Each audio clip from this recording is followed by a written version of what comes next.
I'm in the final stages of divorcing my wife of 23 years. I'll call her Connie. We married when I was 23 and she was 21. We met at college during my junior year and quickly became involved. We knew right away we would eventually marry, and we did right after she graduated. I got a job with a company near where I grew up. My parents operated a working farm there with 8 full-time and 45 seasonal workers. I grew up working on the farm, as did my brother. I'll call him Bill. Bill was 3 years my junior. He never went to college and instead worked as a laborer on the farm. Through the years, Dad tried giving Bill several management positions, but he just couldn't handle it. He just wanted to be a farm laborer, do his work and get paid. And so that's what he did his entire life until he passed away from cancer earlier this year. The farm has nearly 700 acres and 3 homes. My parents live in the main house, which sets back off the main road and is also where the farm office is located. My brother lived in the small carriage house out where the driveway meets the main road. My wife, kids, and I live in a farmhouse 3/4 of a mile down the main road from my parents and brother. My parents bought this adjacent property through the business to expand the farm and preserve the farmhouse. All 3 homes belong to the Family Farm Corporation, and my brother and I lived in these homes rent-free. My parents are the only officers in the company. However, they set it up so that my brother and I would inherit the farm when they passed, with Bill to receive 45% and me getting 55%. I was awarded controlling interest as I helped them run the farm in addition to my day job. I was not paid for this work.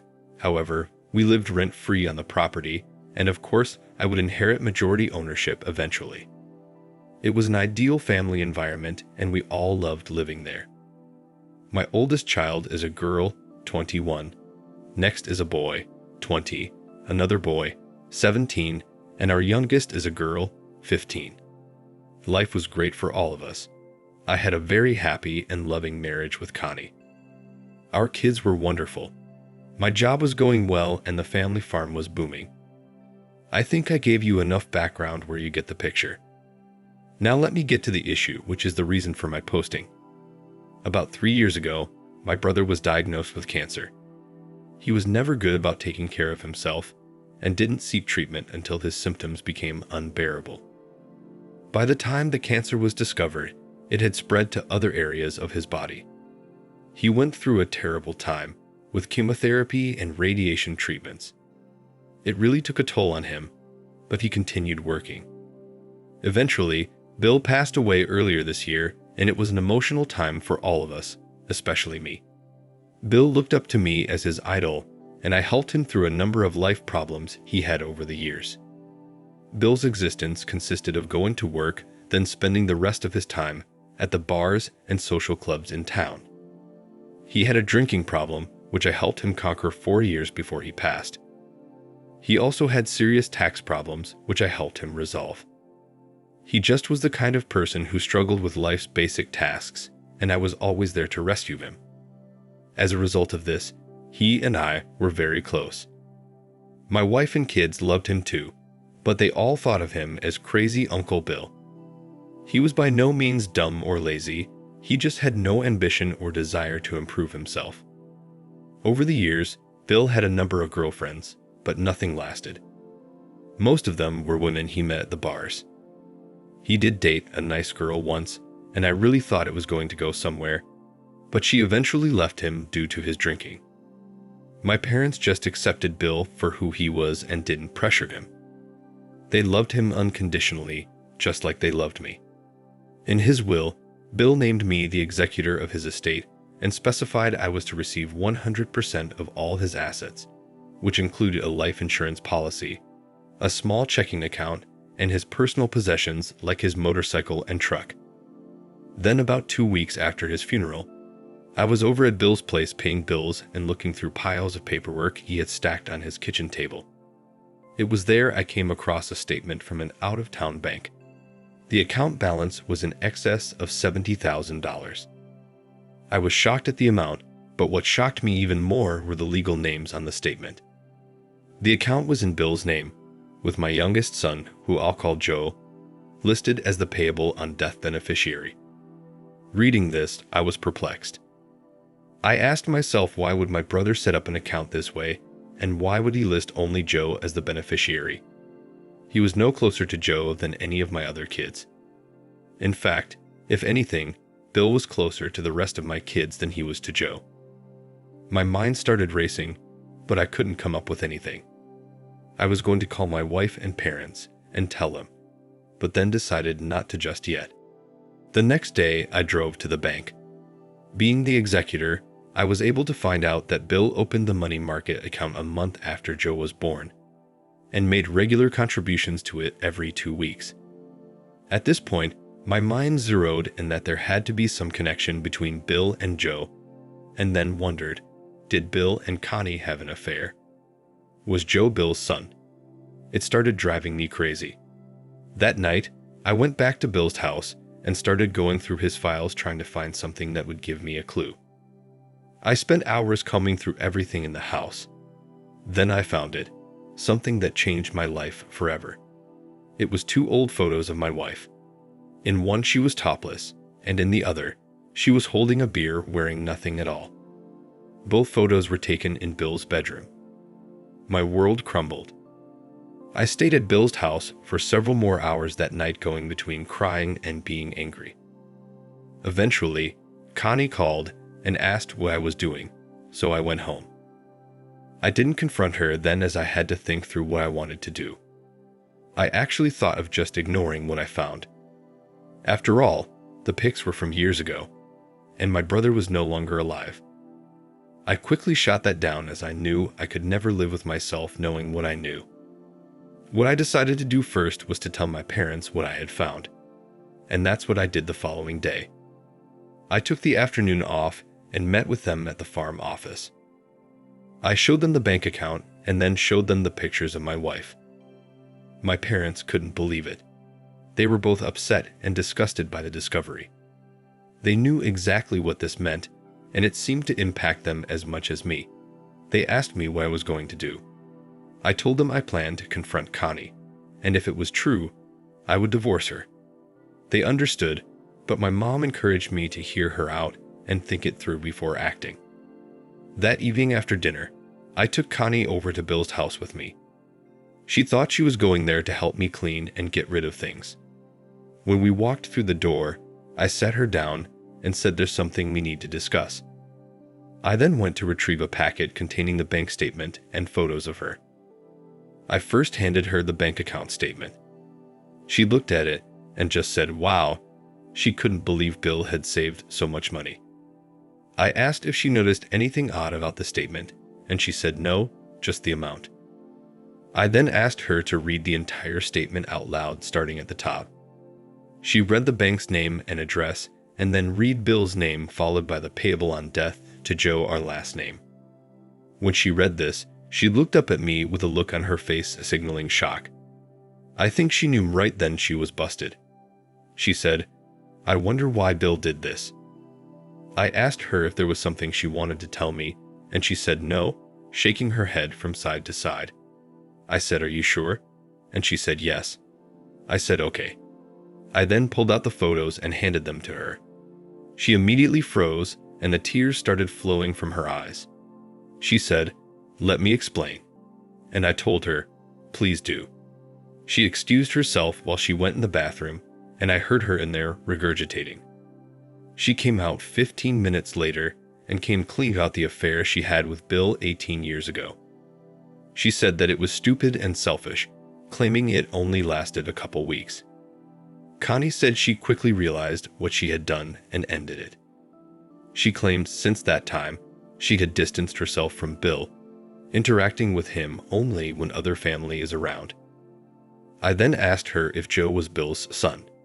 She said no, he was definitely mine. I asked her how she was so sure. She said she knew he was, and then said even if he wasn't, he was because I raised him. I told her not to go there, as this has nothing to do with my relationship with Joe, but has everything to do with her relationship with Bill. She cried harder and begged for my forgiveness, but I showed her no empathy and didn't comfort her in any way. Instead, I just got up to leave. I told her not to come home until she settled down and cleaned herself up, as I didn't want our kids to see her like this. I went home, and she came home about an hour later. She kept asking me to talk. I told her there would be time to do so later. We slept in the same bed that night, and she tried snuggling with me, but I refused her and turned on my side. She cried in silence for most of the night without sleeping. The following day, I took paid time off and went up to the main house to meet with Mom and Dad. I told them about Connie's confession, and they again were in complete disbelief. I next confirmed I would be divorcing Connie. My mom asked if that's what I really wanted, and I said no, I didn't want this. But after finding out what she had done, I would never trust her again and would never touch her again. After meeting with them, I went back home and told Connie I would be filing for divorce. Connie actually broke down and begged me, saying this all happened so long ago, and that she knew Joe was my son. She just knew it. I again told her Joe has nothing to do with this, and my love for him will not change regardless of who his biological father is. I told her this was about she and I, and that she betrayed me in the worst way. I told her I didn't care if it happened 18 years ago or 1800 years ago. That afternoon, I met with the attorney we use for the farm. He recommended a divorce attorney who was a good friend of his. I got an appointment that afternoon and started the process. Since the farm and the 3 houses were all part of the corporation, they were not in any jeopardy in the settlement. However, the attorney explained that the rest of our assets would be split 50-50 even with infidelity. He also explained since my wife has never worked outside the house, I would likely be required to pay spousal support for at least 5 years, possibly more. He said we would fight this in court, but based on similar clients he represented in past cases, that was the likely outcome. I expected and was prepared for this. Money wasn't a top concern of mine, I just wanted out of the marriage. I went home and told Connie, and she became totally unhinged. She cried and pleaded for a second chance, but I kept telling her no. I then told her I would be talking to the kids that weekend. I said I would first talk to Joe, then meet with the rest of the kids all together with Joe and tell them. She asked if she could be part of the meetings, but I told her no, that she could meet with them after I did if she wanted. Saturday morning came, and I told Joe there was something I needed to talk to him about. We walked over to the creek on the farm where we have a pavilion and picnic benches. It was there I told him the news. He was crushed as you would expect and was very worried. He asked me if he was not my son, would I still love him? I told him of course I would. I told him to not even think of that, as regardless, if he or any of his siblings were not mine biologically, my relationship with them would not change. I explained that this was something between his mother and I, that he and his siblings were not at fault. I then explained that I would be divorcing her, again reiterating that it was 100% a result of the affair with Uncle Bill and had nothing to do with him. We sat out there for a couple hours just talking. I told him the next step was to meet with his siblings when he was ready. He asked if he could have some time to prepare. I told him sure, and to take all the time he needed, as I wanted him to be comfortable with everything. We went back to the house and acted like everything was normal, but my wife was not herself and my kids immediately recognized it. We spent most of the afternoon lounging poolside, playing cornhole, and tossing the frisbee. It was just a normal summer weekend for us, except for the dark secret that was about to be revealed. After dinner, Joe came to me and said he was ready to talk with his brothers and sisters. However, they all had plans that evening with their friends, so we decided to do it the next morning. We all got up the next morning, ate breakfast, and headed to Sunday services as a family like we normally did. After church, we went home, and I told the kids I needed to speak with them privately out on the back patio. My daughter asked if Mom would be joining us, and I told her not now, but she would be meeting with you all later. This immediately put the kids on edge. I broke the news to them. It was hard seeing their faces. They reacted how you would expect, with disbelief, followed by anger, and then sorrow. I then told them that I would be divorcing their mom, and they all started crying. We talked at length after that, and in the end, they understood my decision. My daughter said she hated her mother and wanted nothing to do with her. I told each of them that they are all young adults and they need to process this how they choose, but I told them to hear their mother out and not to judge her by this one thing. I told them to judge her by their entire relationship, which has been very good. They all agreed, but were very angry, and none of them wanted to meet with her right after. I told them I wanted to get DNA tests for each of them. I explained that their mom said she was only with Uncle Bill for a short time, but I wanted the test for my own peace of mind and for the truth. I reassured them that if it did turn out that any of them were not my biological children, it wouldn't matter, as they all were legally mine, and I'd love them all the same, even if it turned out one or more of them is not mine biologically. Later that evening, their mom met with them in the dining room. It was very emotional. I was outside when this went on, but could hear some of the conversation. In the end, the kids all told their mother they loved her, but they would never see her the same way, and likely would never forgive what she did to me and our family. For my wife, hearing this was devastating, but she deserved it. From that night, right through our divorce, my wife slept in the guest room.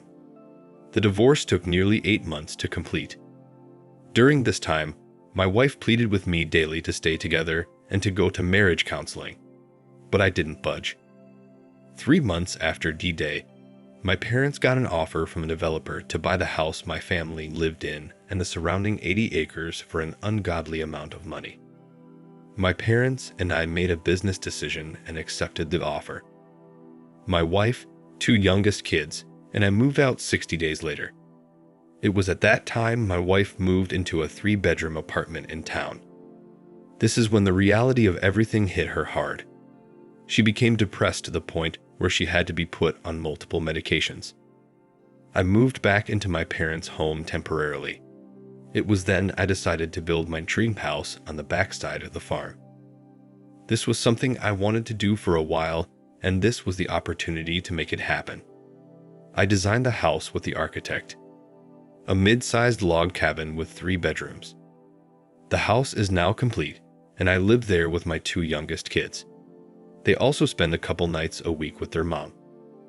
My ex is still very depressed, but getting better. She wants to get back together, but I have no interest. I treat her with respect, like someone I feel obligated to, but I have no feelings for her at all. It's really strange how discovering the affair turned off my love for her like a light switch. We still talk daily, but I try to limit the conversations to our kids.